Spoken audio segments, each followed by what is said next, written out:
8월 1일이자 8월 첫째 주일입니다. 8월 첫째 주일 예배 오신 여러분들 주님의 이름으로 환영합니다. 이 8월 한 달도 우리가 하나님을 기쁨으로 또 감사함으로 예배하기를 원합니다.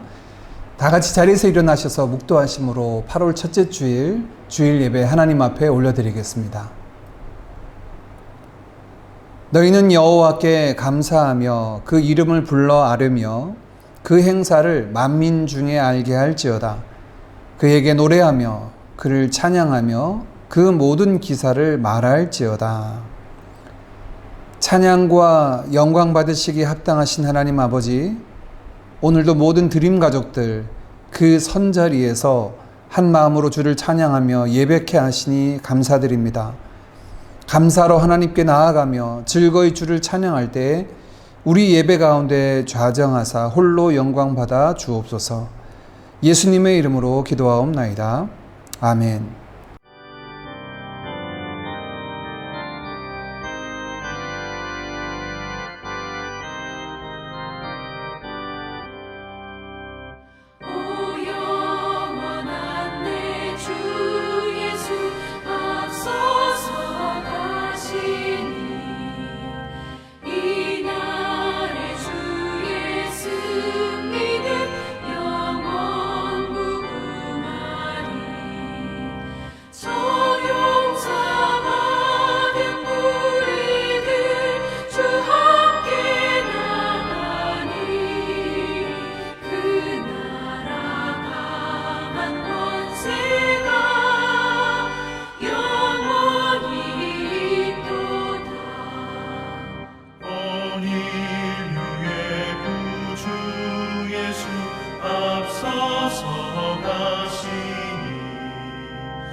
고린도후서 4장 말씀을 함께 교독하겠습니다.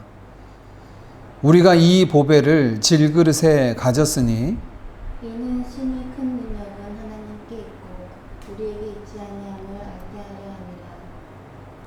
우리가 사방으로 우겨쌈을 당하여도 쌓이지 아니하며 답답한 일을 당하여도 낙심하지 아니하며 박해를 받아도 버림바 되지 아니하며 거꾸러뜨림을 당하여도 망하지 아니하고 우리가 항상 예수의 죽음을 몸에 짊어짐은 예수의 생명이 또한 우리 몸에 나타나게 하려 함이라. 우리 살아있는 자가 항상 예수를 위하여 죽음에 넘겨짐은 예수의 생명이 또한 우리 죽을 육체에 나타나게 하려 함이라. 아멘. 우리 사도신경으로 신앙 고백드립니다. 전능하사 천지를 만드신 하나님 아버지를 내가 믿사오며 그 외아들 우리 주 예수 그리스도를 믿사오니 이는 성령으로 잉태하사 동정녀 마리아에게 나시고 본디오 빌라도에게 고난을 받으사 십자가에 못 박혀 죽으시고 장사한 지 사흘 만에 죽은 자 가운데서 다시 살아나시며 하늘에 오르사 전능하신 하나님 우편에 앉아 계시다가 저리로서 산 자와 죽은 자를 심판하러 오시리라. 성령을 믿사오며 거룩한 공예와 성도가 서로 교통하는 것과 죄를 사하여 주시는 것과 몸이 다시 사는 것과 영원히 사는 것을 믿사옵나이다. 아멘.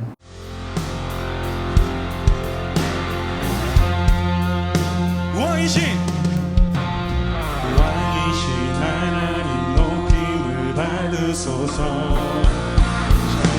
찬양하리라. 영원히 높임을 받으실 그 이름 찬양하리라.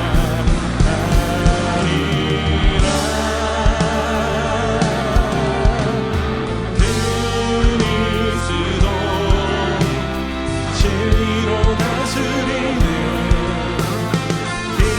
기뻐하라. 온 땅이여 찬양하라.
우리 모든 찬양 받게 합당하신 주님 찬양합니다.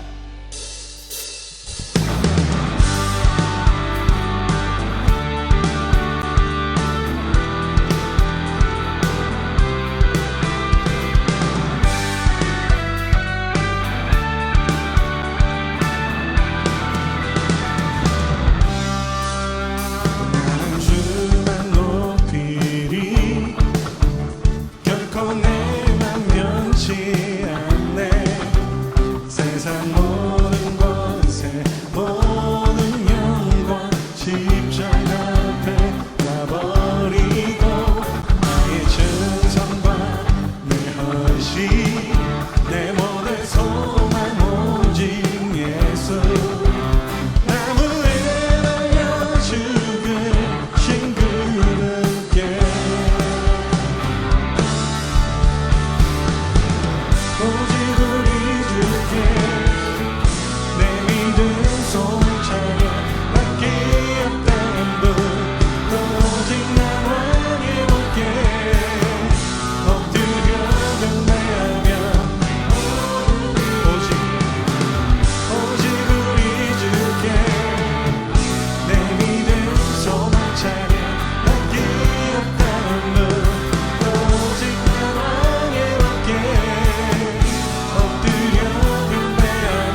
사랑하는 하나님 아버지 감사합니다. 주의 높으신 이름을 찬양드리며 예배합니다.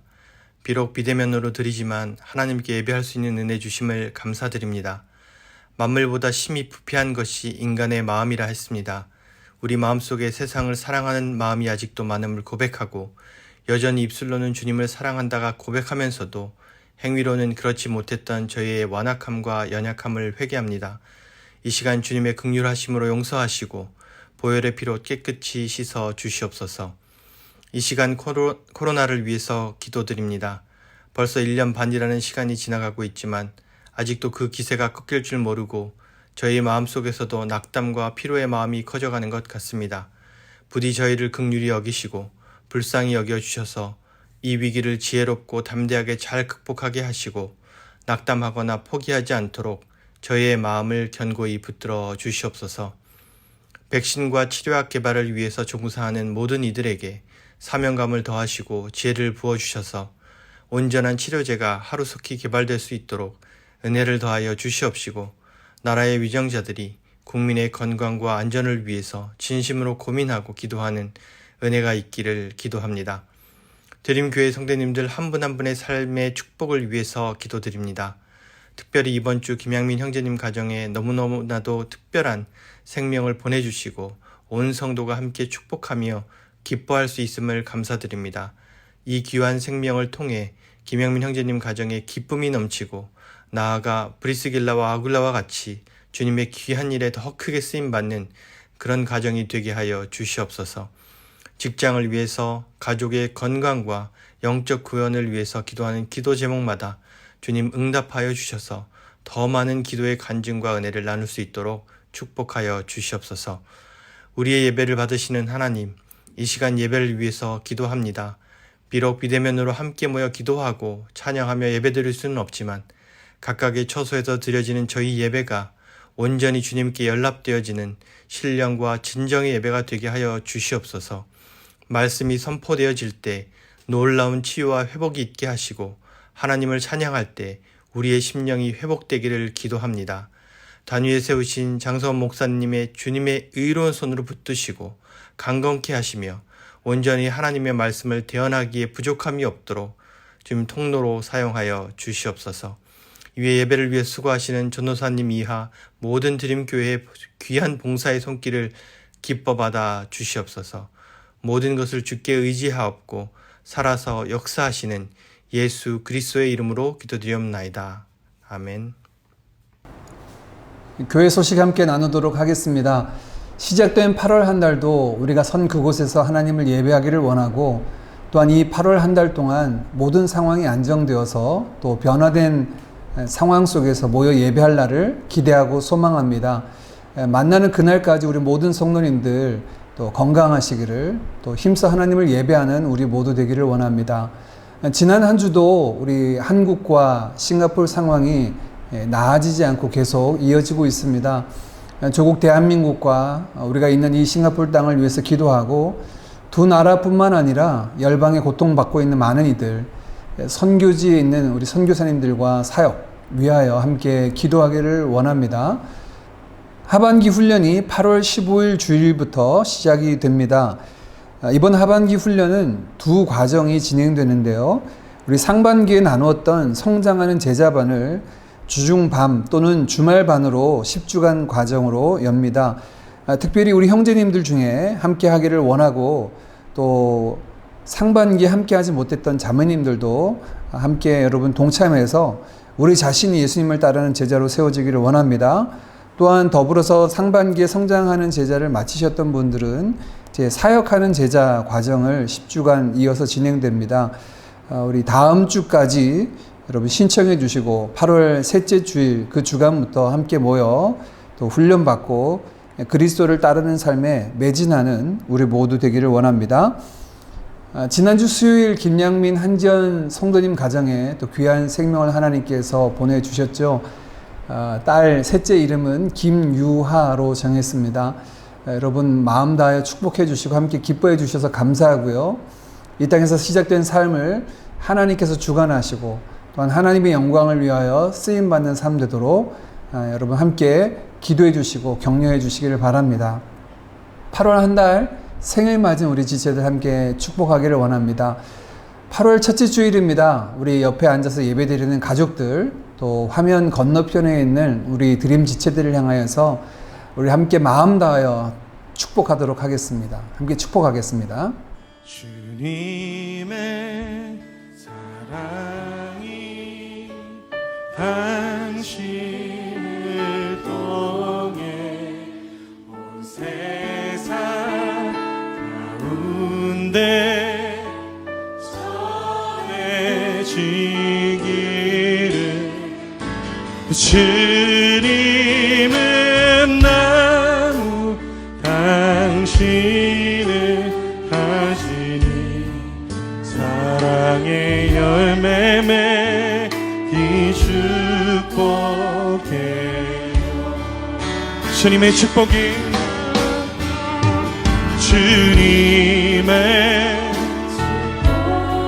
주님의 평안과 주님의 사랑이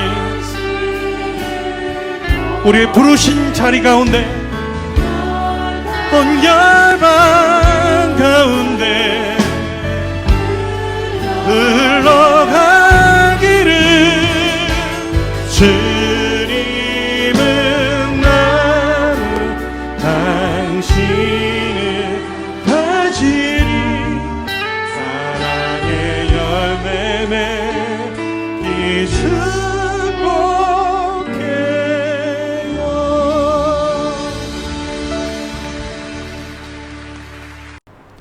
8월의 암송 말씀 함께 같이 읽도록 하겠습니다. 시작. 이 율법책을 내 입에서 떠나지 말게 하며 주야로 그것을 묵상하여 그 안에 기록된 대로 다 지켜 행하라. 그리하면 내 길이 평탄하게 될 것이며 내가 형통하리라. 여호수아 1장 8절 말씀. 아멘. 8월 우리가 함께 암송하며 새길 말씀은 하나님께서 여호수아에게 주신 말씀이죠. 전쟁을 앞두고 가나안 땅을 취하기에 앞서 두려워 떨고 있는 여호수아에게 찾아오셔서 두려워 말고 놀라지 말고 오직 말씀을 따라 살아가라 라고 격려하시고 약속을 그 마음 가운데 새겨주십니다. 앞이 보여지지 않는 것 같은 요즘 시기에 아마 우리에게 동일하게 하나님께서 말씀하시는 바라 생각됩니다. 8월 한 달 동안 하나님의 말씀 암송하시면서 그 말씀을 새기고 말씀을 가까이 하고 그 말씀 안에 기록된 대로 다 지켜 행하는 우리 모든 드림 가족들 되시길 바랍니다. 다시 한번 같이 읽도록 하겠습니다. 시작. 이 율법책을 내 입에서 떠나지 말게 하며 주야로 그것을 묵상하여 그 안에 기록된 대로 다 지켜 행하라. 그리하면 내 길이 평탄하게 될 것이며 내가 형통하리라. 여호수아 1장 8절 말씀. 아멘. 오늘 우리에게 주시는 하나님의 말씀은 마가복음 10장 42절에서 45절까지 말씀입니다. 마가복음 10장 42절에서 45절까지 말씀을 한 목소리로 같이 읽겠습니다. 시작. 예수께서 불러다가 이르시되 이방인의 집권자들이 그들을 임의로 주관하고 그 고관들이 그들에게 권세를 부리는 줄을 너희가 알거니와 너희 중에는 그렇지 않을지니 너희 중에 누구든지 크고자 하는 자는 너희를 섬기는 자가 되고 너희 중에 누구든지 으뜸이 되고자 하는 자는 모든 사람의 종이 되어야 하리라. 인자가 온 것은 섬김을 받으려 함이 아니라 도리어 섬기려 하고 자기 목숨을 많은 사람의 대속물로 주려 함이니라. 아멘. 우리는 지난 7월까지 제자란 누구이고 그 제자가 가지고 있는 성격에 관해서 말씀을 나누었습니다. 제자란 팔로워라고 나누었죠. 예수님을 따르는 자들입니다. 예수님이 걸어가셨던 그 길 위에서 예수님을 본받고 따르는 자들, 그래서 그들이 갖는 성격에 대해서 말씀을 나누며 우리 모두가 예수님을 따른 그 제자된 길에 서도록 함께 돌아보는 시간이 되었습니다. 이제 이달부터 시작해서 남은 하반기는 이 제자로서 우리가 어떤 삶을 살아가고 또한 어떤 사역을 감당해야 할지를 함께 나누도록 하겠습니다. 왜냐하면 제자는 부름받은 동시에 보냄받은 자이기 때문에 그렇죠. 예수님께서 공생의 기간에 12명의 제자들을 부르시고 세우셨습니다. 부르실 뿐만 아니라 그들을 보내셨죠. 예수님의 그 권능을 그들에게 덧입혀 주시고 예수님이 하셨던 그 사역을 향하여 그들에게 위임하시며 보내셨습니다. 그래서 이 예수님의 12명의 제자들은 특별한 이름으로 불려지죠. 사도라고 불려지는데요. 이 사도는 보냄받은 자라고 하는 뜻을 가지고 있습니다. 우리 모두도 마찬가지이죠. 예수님을 따르는 제자이자 예수님으로부터 보냄받은 자들입니다. 어디로, 무엇을 향하여 우리는 보냄받은 자들입니까? 이에 관한 말씀을 이달과 남은 하반기에 나누도록 하겠습니다. 예수님의 공생애는 3년의 공생의 기간 동안의 사역을 우리가 두 가지로 살펴볼 수가 있죠.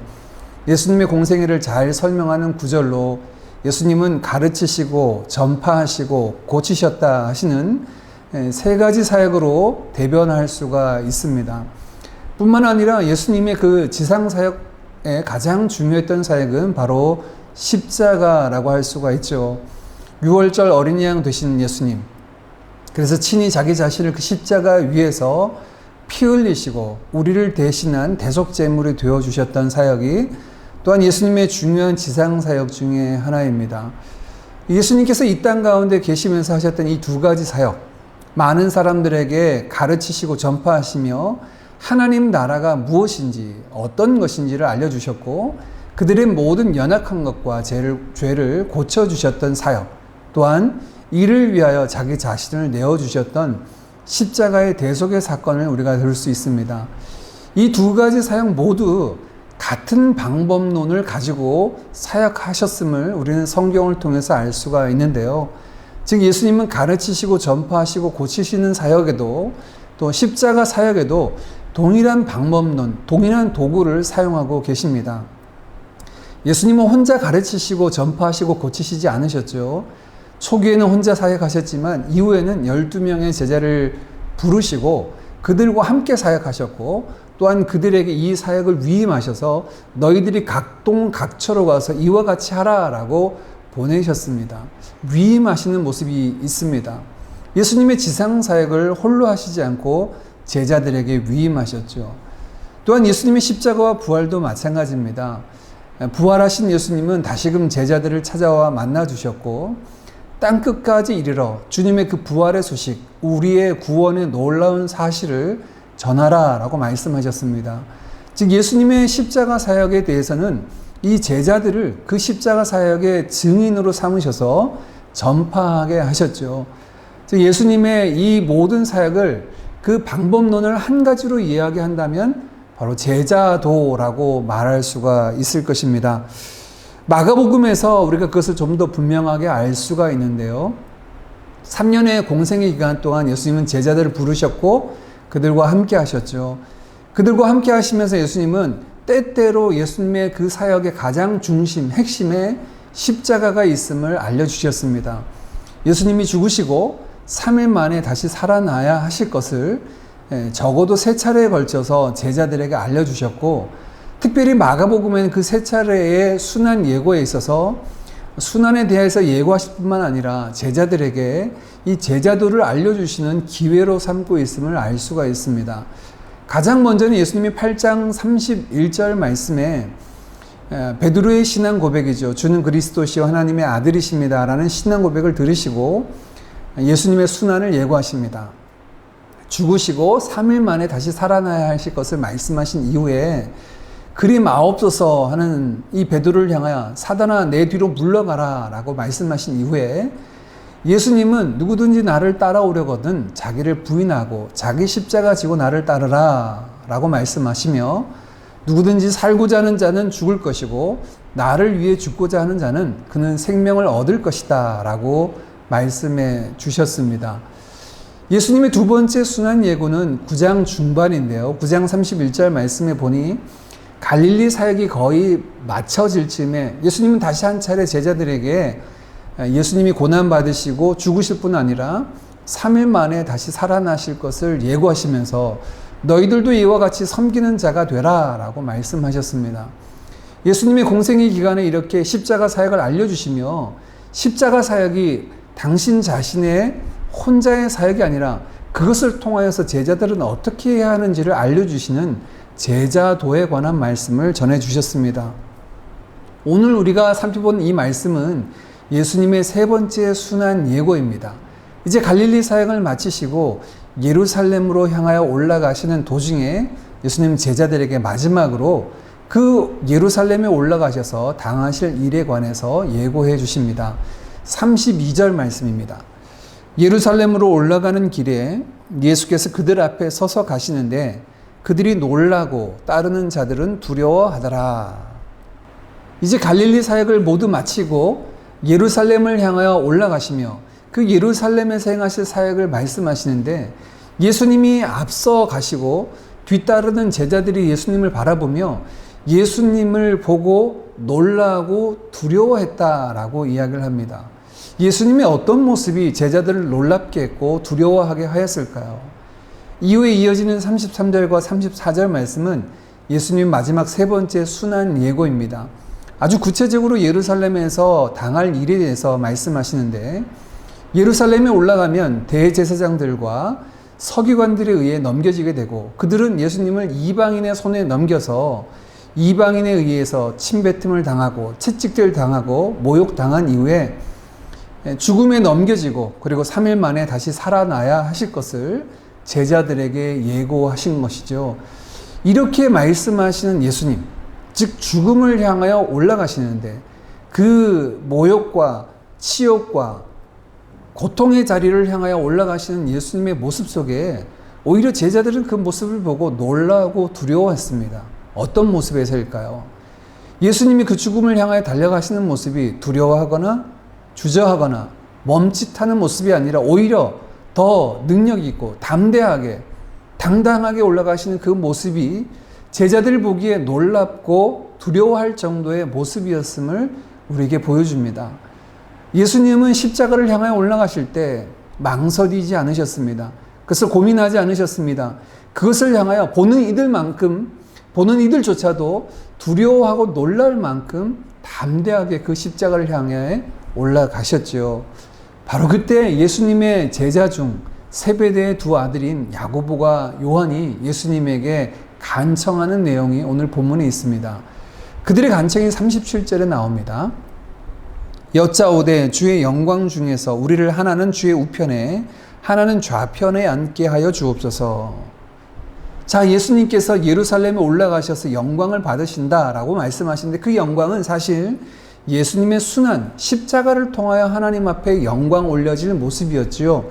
그런데 이 말씀에 대한 제대로 된 이해를 갖지 못했던 세베대의 두 아들 야고보와 요한은 예수님이 영광 중에 임하실 때 자신들을 하나는 오른쪽 하나는 왼쪽에 앉혀달라, 즉 예수님 앞에 2인자와 3인자의 자리를 허락해달라라고 지금 간청하는 거죠. 참 어처구니 없는 상황입니다. 아무리 사리 분별을 하지 못하는 어린아이라 할지라도 예수님이 이제 당할 일에 대해서 말씀하셨는데 그 일은 생각지 않고 자신들의 위치, 자신들의 입지만을 생각하여서 예수님께 이렇게 요청한다는 것 자체가 참 어이없을 정도입니다. 사리 분별을 하지 못하는 아이들도 이런 요청은 하지 않을 것 같습니다. 이들은 주님의 말씀을 잘 이해하지 못했던 것 같습니다. 오히려 예수님의 그 명성, 예수님의 유명세를 바라보며 자신들도 그와 같은 유명인사가 될 것 같은 마음이 있었던 것 같습니다. 무엇이 이들의 문제인가요? 이들은 하나님의 영광에 대해서 온전하게 이해를 갖지 못했던 것 같습니다.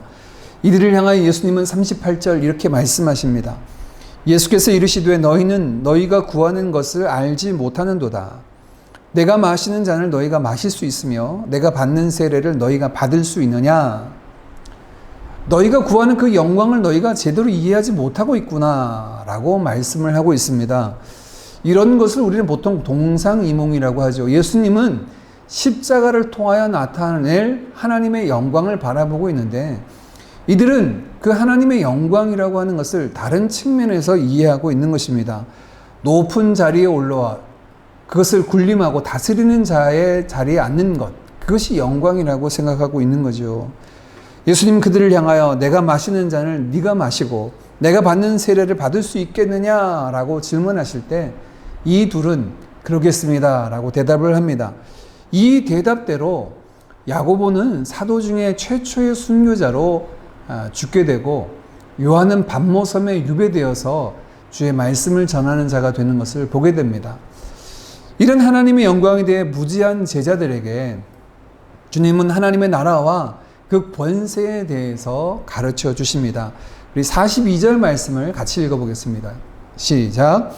예수께서 불러다가 이르시되 이방인의 집권자들이 그들을 임의로 주관하고 그 고관들이 그들에게 권세를 부리는 줄을 너희가 알거니와. 이방인의 집권자들, 그 권세자들이 자신의 권세로 사람들을 부리는 것을 너희가 안다. 집권한다, 권세를 가지고 있다라고 하는 말은 다른 사람들을 임의로 주관한다라고 하는 것이죠. 그런 측면에서 제자들도 영광 가운데 임한다라고 하는 것을 높은 자리에 앉아서 다른 사람들을 임의대로 조종하고 명령할 수 있다라고 생각을 했던 것 같습니다. 이런 힘들, 이런 권력들은 실제적으로 정치적인 권력이든 아니면 물질을 가지고 있던 금력이든 아니면 지혜와 지식과 어떤 지적 재산을 가지고 있던 지력이든 어떤 힘을 가지고 있고 이 힘을 가지고 내가 발휘하고 자신의 마음대로 행할 수 있다라고 하는 생각을 가지고 있었던 거죠.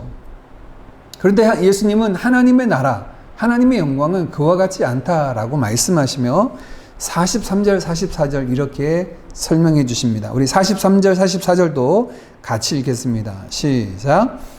너희 중에는 그렇지 않을지니 너희 중에 누구든지 크고자 하는 자는 너희를 섬기는 자가 되고 너희 중에 누구든지 으뜸이 되고자 하는 자는 모든 사람의 종이 되어야 하리라. 하나님의 나라는 세상의 권세자들과 정반대다라고 말씀하며 하나님 나라에서는 누가 크고 누가 우선이 되는가?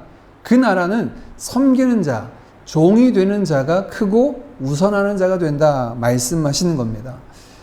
이 말씀에서 누가복음은 좀 더 다른 비유로 우리가 알기 쉽게 설명을 해 주시는데요. 누가복음 22장 27절입니다. 앉아서 먹는 자가 크냐 섬기는 자가 크냐? 앉아서 먹는 자가 아니냐? 그러나 나는 섬기는 자로 너희 중에 있노라. 예수님께서 식당을 예로 들어서요. 식당에서 앉아서 식사를 하는 사람이 높은 사람인가 아니면 옆에서 수종 드는 사람이 높은 사람이냐. 앉아서 식사하는 사람이 높은 사람 아니냐. 그러나 나는 너희 중에 섬기는 자로 있다라고 말씀을 하고 있습니다.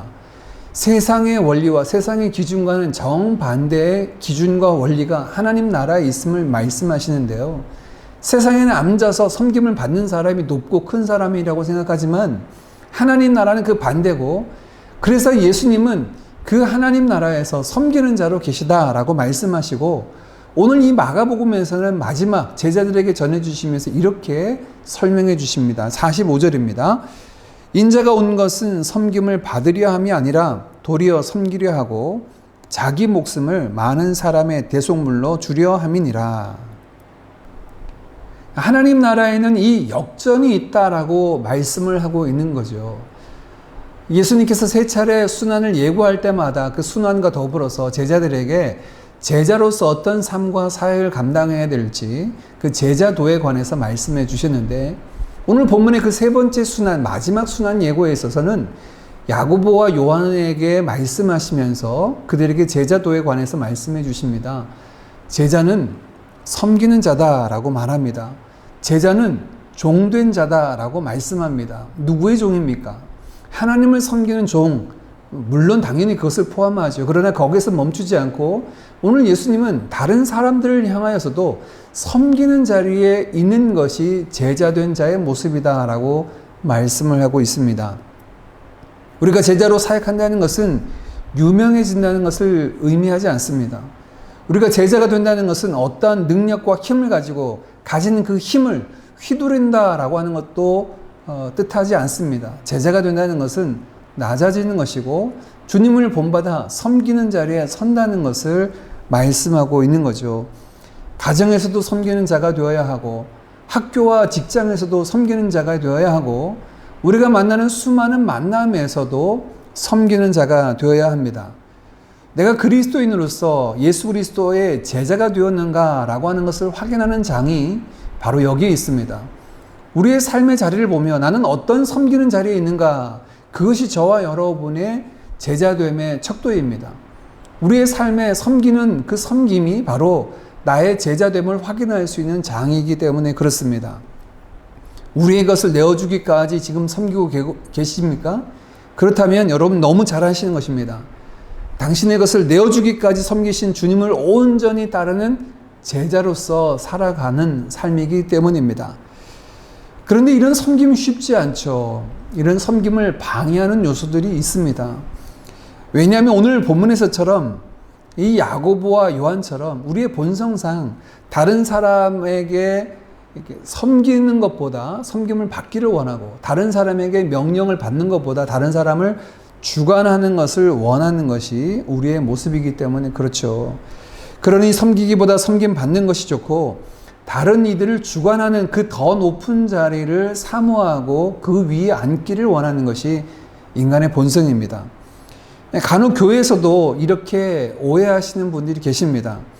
교회의 직분은 높아지는 것이고, 높아질 때 다스리고 명령할 수 있다라고 이렇게 생각하는 거죠. 물론 장로교에서 장로는 다스리는 자다라고 정의합니다. 그런데 여기서 말하는 다스림이라고 하는 것은 세상적인 다스림, 아까 예수님께서 말씀하셨던 이 세상의 권세자들과는 다릅니다. 교회에서 다스림이라고 하는 것은 말씀을 통하여서 성도가 온전히 세워지도록 섬기는 것을 다스림이다라고 말하고 있죠. 이 다스림은 하나님의 교회를 섬기는 방법으로서의 다스림을 이야기하지, 군림하도록 부여된 다스림을 의미하지 않습니다. 그래서 교회의 직분을 갖는다는 것은 더 많은 섬김의 자리, 더 중한 섬김이 요구되고 헌신을 요구하는 자리에 이른다는 거죠. 더 많은 섬김이 요구되는 자리, 내 시간과 물질, 내 힘과 에너지, 삶의 많은 부분들을 하나님의 교회와 성도와 주가 사랑하시는 자들을 내가 섬기도록 부름받고 쓰여지도록 헌신하는 것이 교회의 직분자가 된다라고 하는 것을 의미합니다. 그렇다면 우리는 어떻게 이렇게 우리의 본성과 반대되도록 내가 종된 자로, 섬기는 자로 설 수 있을까요? 그 비법이, 그 비결이 빌립보서에 나오는데요. 우리 빌립보서 2장 5절부터 8절까지 말씀을 같이 읽겠습니다. 시작. 너희 안에 이 마음을 품으라. 곧 그리스도 예수의 마음이니 그는 근본 하나님의 본체시나 하나님과 동등됨을 취할 것으로 여기지 아니하시고 오히려 자기를 비워 종의 형체를 가지사 사람들과 같이 되셨고 사람의 모양으로 나타나사 자기를 낮추시고 죽기까지 복종하셨으니 곧 십자가에 죽으심이라. 빌립보서는 뭐라고 이야기하고 있습니까? 너희 안에 이 마음을 품으라. 곧 그리스도 예수의 마음이다. 예수님의 마음이 어떤 마음입니까? 그는 근본 하나님과 같은 본체시나 하나님과 동등됨을 취할 것으로 여기지 아니하시고 자기를 비워 종의 형체를 가지시고 형체뿐만 아니라 직접 그렇게 낮아져서 죽기까지 순종하시는 종의 모습을 이루신 것, 그것이 예수님의 마음인데 그 마음을 우리로 하여금 품으라라고 말씀하시는 겁니다. 우리 안에 그리스도의 마음을 품는 겁니다. 섬김에 방해되는 마음, 즉 야, 내가 누구인데 이렇게 섬기는 자리 통해서 내가 무시당하는 것 같고 내가 내 모든 가치들이 다 낮아져 보이는 것 같은 이런 마음들, 이런 마음들이 깨어져야지만, 없어져야지만 마음껏 섬기는 자리, 예수 그리스도를 따르는 참된 제자의 삶으로 나아갈 수 있는 겁니다. 어떤 마음입니까? 아니 주님도 그러셨는데 나까짓 게 무언데, 나까짓 게 무언데, 내 자존심이 무언데, 내가 주장하는 내 가치라는 것이 무엇인데, 내가 붙잡고 이야기하고자 하는 이 내 어떤 철학과 사상이라는 게 무언데. 주님도 그러셨던데, 주님도 자기를 비워 종의 형체를 가지시고 낮고 천한 자리에 이르시고 죽기까지 순종하셨다면 주님의 마음을 본받은 예수 그리스도의 제자된 우리 모두도 동일하게 예수님처럼 그와 같이 되어야 할 줄 믿습니다. 어떻게 섬길 수 있습니까? 첫 번째, 우리의 마음에 예수 그리스도의 마음을 본받는 겁니다. 예수님의 마음을 본받는 것, 그것이 바로 이 섬김의 모습으로 나아가는 거죠. 이 섬김이라고 하는 주제를 이야기할 때마다 제가 꼭 기억나는 분들이 계십니다. 제가 대학 생활을 할 때 몸을 담았던 교회인데요. 군대를 제대하고 난 이후에 이제 복학을 해서 이제 학교 근처에서 지내면서 교회에 출석을 했습니다. 이 교회 참 건강한 교회고 본받기를 원하는 교회인데요. 제가 청년 시절에 이제 주일날 오전 예배를 드리고 점심을 먹고 오후에 청년부 예배를 드리러 이렇게 교회를 다시 이렇게 예배당을 가면 교회 앞마당을 장로님들이 이렇게 쓸고 계세요. 저만 치서 장로님이 이렇게 앞마당을 빗자루로 쓸고 계신 모습을 보면 제가 막 달려가서 한 번은 장로님 주십시오. 제가 쓸겠습니다. 했더니 이 장로님 하신 말씀이 빗자루를 탁 당기시면서 왜 내 즐거움을 빼앗으려고 하느냐. 청년들은 들어가서 찬양 부르든지 성경 공부하든지 너희들 하고 싶은 거 해라. 이건 내 즐거움이니까 뺏어가지 마라. 라고 이렇게 말씀을 하시는 거예요. 이 교회는 이 장로님 한 분뿐만 아니라 대부분의 장로님, 대부분의 교회 리더십이 이렇게 섬김의 아름다운 모습을 가지고 계셨습니다. 교회에서 이렇게 리더십들이 종처럼 섬기시니까 교인들이 이것저것 심부름 시키며 종처럼 부렸을까요? 아니요. 종처럼 대하지 않고 그런 분들은 한 분도 계시지 않았습니다. 오히려 믿음의 본이 무엇이고 이런 믿음의 본을 따라 살아가는 분들이 훨씬 더 존경받고 사랑받는 모습이었음을 기억합니다. 섬김은 무시당하는 것이 아닙니다. 오히려 그 섬김 안에 담겨진 예수 그리스도의 마음이 드러나기 때문에 더욱 하나님께 영광을 올려드리게 되고 그 하나님의 영광을 드러내는 그 즐거움과 기쁨을 만끽하게 되는 것입니다. 이 은혜, 이 기쁨과 이 감사를 놓치지 마시기를 바랍니다. 양보하지 마시기를 바랍니다. 그리고 오늘 주님은 이것이 제자들의 마땅한 삶과 사역이다라고 힘주어서 말씀하고 있는 것을 우리가 마음에 새기기를 원합니다. 어느 정도까지 그러면 우리는 섬겨야 할까요? 어떤 정도까지 섬겨야 할지 오늘 본문 말씀은 그렇게 우리에게 보여주는데 다시 한번 45절 말씀 보겠습니다. 인자가 온 것은 섬김을 받으려 함이 아니라 도리어 섬기려 하고 자기 목숨을 많은 사람의 대속물로 주려 함이니라. 섬김을 받으려 하는 것이 아니라 섬기려 한다라고 예수님의 오신 목적을 말씀합니다. 어디까지 어떻게 섬겨야 합니까? 첫 번째 예수님이 보여주신 것은요. 섬김을 받으려 하지 말고 섬기는 것이 나의 존재 이유, 내 사역의 방향이다라고 설정하는 것입니다. 자기 목숨을 많은 사람들을 위하여 대속물로 내어주시기까지 섬겨주셨습니다. 이것이 예수님께서 섬기시는 그 정도, 디그리입니다. 어디까지 섬겨야 할까요? 예수님이 자기 자신을 내어주셨다면 우리는 그렇게 우리 자신을 내어주는 섬김을 할 수 있어야 됩니다. 쉽지 않겠죠. 2000년 기독교의 역사 동안 이렇게 예수님을 따라서 섬기는 자의 삶을 살았던 수많은 믿음의 선배들이 있었습니다. 그런데 그렇게 자기 자신을 희생하고 내어주는 섬김을 살았을 때 그들의 삶은 망가지고 없어지고 희생당하고 무시당했을까요? 아니요. 오히려 그런 삶을 통하여서 훨씬 더 강력하게 예수의 생명이, 예수의 소망 되심이 증거되고 나타났음을 우리가 알 수 있습니다.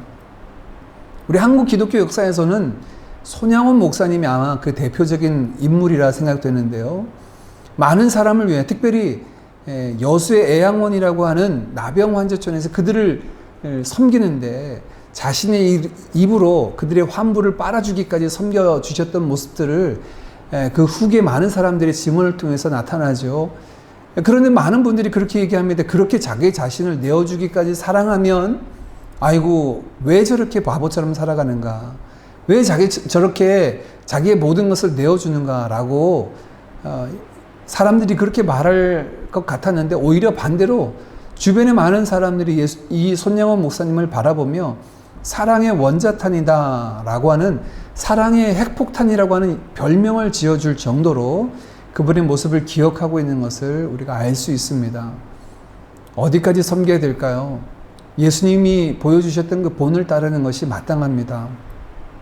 만일 여러분이 저에게 목사님은 그런 섬김을 하고 계십니까? 라고 질문하신다면 저는 아마 이렇게 자신 있게 저는 그렇게 삽니다 라고 말할 수 없을 것입니다. 아직은 부족한 것이 너무나 많고 그런 섬김의 자리에 예수님의 발끝까지 이르지 못한 모습은 분명합니다. 그러나 제 중심에 이런 마음이 있습니다. 나도 주님처럼 섬기고 싶다. 주님을 본받고 싶고 내가 가진 모든 것을 나누고 내게 있는 힘껏 다른 이들을 섬기고 싶다라는 그 마음이 있습니다. 그렇게 주님을 섬기길 원하고 주님이 바라보시고 사랑하시는 그 영혼들을 달려가 나누고 섬기고 내게 있는 모든 것을 내어주기까지 하고 싶은 마음들이 있습니다. 여러분, 이 마음을 갖고 함께 이 길 위에 서기를 원합니다.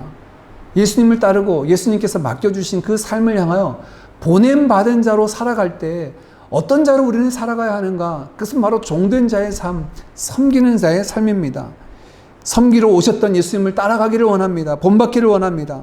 주님 따라 섬기는 종된 제자로서의 삶을 힘있게 살아가 우리 모두의 삶을 통하여 우리 예수님의 이름만 높임받고 하나님께 영광 돌려지는 우리 모두가 되어지기를 주님의 이름으로 축복합니다. 함께 찬양하겠습니다.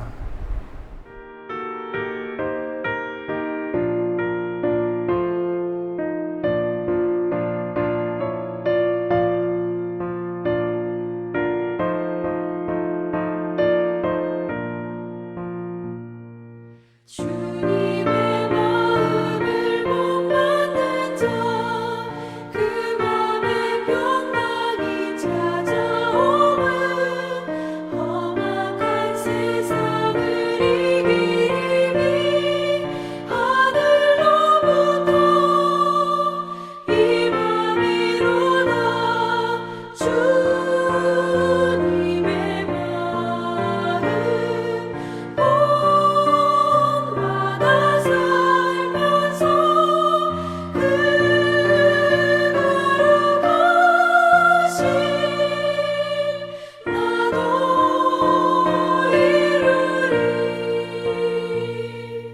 주 모습 내 눈에 안 보이면 그 음성 내 귀에 안 들려도 내 영혼 날마다 주를 만나 신령한 말씀 늘 배우도다.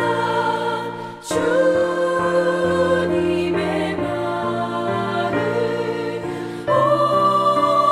마음 살면서 주님의 거룩하신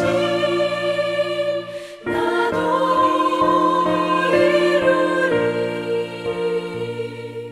가는 길 거치고 험하여도 내 맘에 불평이 없어짐은 십자가 고난을 이겨내신 주님의 마음 본받음이라.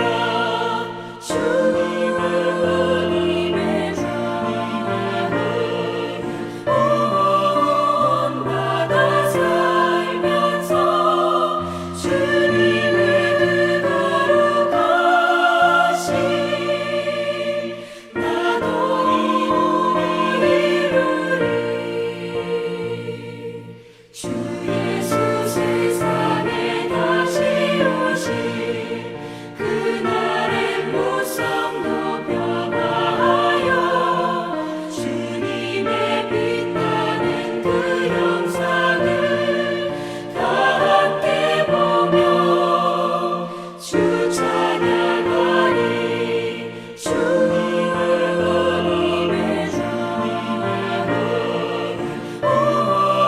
본받아 살면서 주님의 거룩하신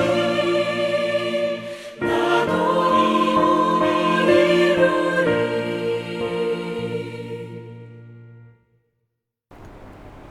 지금은 우리 주 예수 그리스도의 크신 은혜와 하나님 아버지의 그 놀라우신 사랑하심과 성령의 교통하심이 주님의 마음을 본받고 주님의 사역을 따라 종으로 섬기며 제자된 삶을 살아가기를 구하는 우리 모든 드림 가족들과 흩어져 있는 자녀들 위해 주님의 회복을 바라고 구하는 열방과 선교지 위에 지금으로부터 영원토록 함께 있을지어다. 아멘.